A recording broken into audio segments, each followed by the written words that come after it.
Je m'appelle Nassim, j'ai 29 ans. Vous pourriez nous expliquer un peu comment vous avez entendu parler de la justice restaurative? C'est des victimes qui rencontrent des détenus. Oui, c'est ça.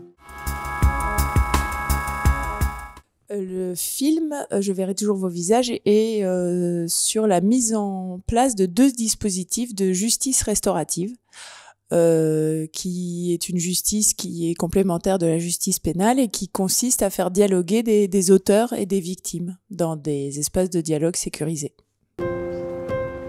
Ce que vous proposez à ces gens, c'est l'inverse de ce que tout le monde leur a toujours proposé. On ne parle pas à leur place, on ne suggère rien, on écoute, on accueille inconditionnellement. J'aimerais revoir mon frère. J'ai pas envie de le croiser par hasard. Enfin, je veux le voir pour être sûr de pas le croiser par hasard. Non, en fait, c'est ça, c'est que chaque personne victime ou auteur d'infraction peut se voir proposer et peut bénéficier à sa demande de mesures de justice restaurative. C'est évidemment pas obligatoire parce que ça va à l'encontre de absolument toute la philosophie de la justice restaurative qui est basée vraiment sur le volontariat et les attentes des gens. Donc ça ne s'impose pas du tout. J'étais agressée dans le supermarché dans lequel je travaillais à 5 ans. Je suis là pour vous dire ce qui se passe pour les victimes quand vous commettez ce genre de choses. J'ai 25 ans et j'ai braqué une supérette. J'ai passé toute ma vie dans le monde des stupéfiants. Ça fait 25 ans que je fais les allers-retours entre la prison et l'extérieur. Je suis plus comme avant. Ma vie est plus comme avant. Et si je résume, avant, elle était mieux.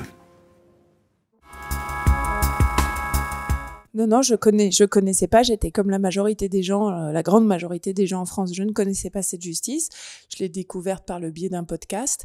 Et oui, ça me paraît un peu fou qu'on ne connaisse pas parce que c'est des outils qui sont à disposition, qui sont prêts à être utilisés, qu'il y a des gens qui sont formés, les protocoles sont pensés, ils sont déjà mis en place. Ça a commencé quand même depuis 2014, il y a eu plusieurs centaines de mesures qui ont été mises en place, mais c'est relativement peu connu et je pense que d'un point de vue collectif et individuel, on devrait s'en saisir beaucoup plus. Quand vous parlez de peur, vous voulez dire quoi exactement? Quand vous attaquez quelqu'un, il n'y a pas qu'une victime. Il y a d'autres victimes derrière. Il y a des familles, des couples, des enfants.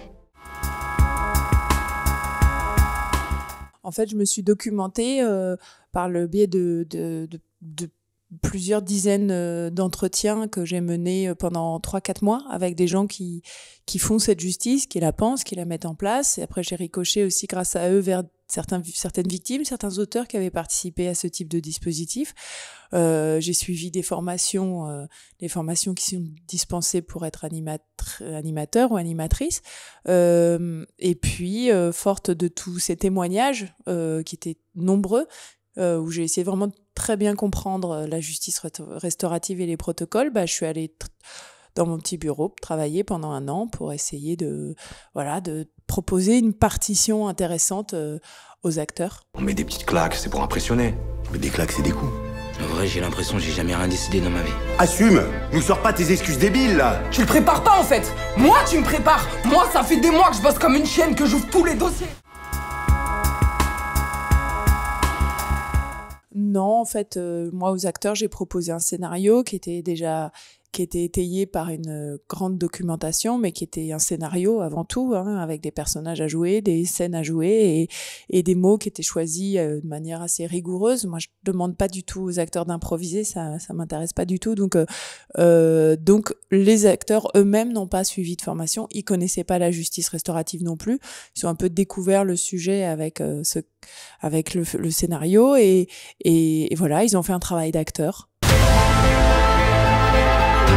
Si vous leur laissez un espace pour réfléchir, ils vont réfléchir. Sinon, ils vont dire ce qu'ils ont toujours dit à tout le monde. Et ils vont taire ce qu'ils ont toujours tu. Je comprends pas cette violence. On est là pour favoriser leur réparation.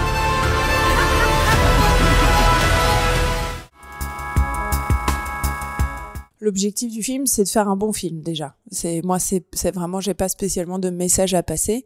C'est un film qui a pour thématique principale, c'est vrai, la réparation et le triomphe du collectif. Il se trouve que là, c'est la réparation par le dialogue, par la reprise du dialogue, par la parole. Oui, bien sûr, moi aussi dans ma vie c'est très important. Je sais que mécaniquement on a tous besoin de parler et d'être entendu, de se dire qu'on est compris et entendu. Ça répare, ça fait du bien, et je pense qu'on en a tous besoin collectivement, même si on n'est pas victime, même si on n'est pas auteur. Cette reprise du dialogue globalement. Je pense que ça nous ferait à tous du bien de recommencer à nous écouter. Notre époque ne favorise pas beaucoup les espaces de dialogue sereins. J'ai l'impression les échanges se transforment souvent en débat, qui se transforment en affrontement. Moi, je trouve ça très stérile et très pénible. Donc, c'est sûr que c'était très agréable pendant 3 ans de se pencher sur cet endroit du réel qui existe, la justice restaurative, où on ne fait que ça, écouter les gens et les mettre dans des dispositifs où ils s'écoutent et où ils s'entendent, du coup. J'ai perdu mon frère quand j'ai porté plainte, en fait. Et ça me fait de la peine, parce que j'adorais mon frère. C'était mon grand frère.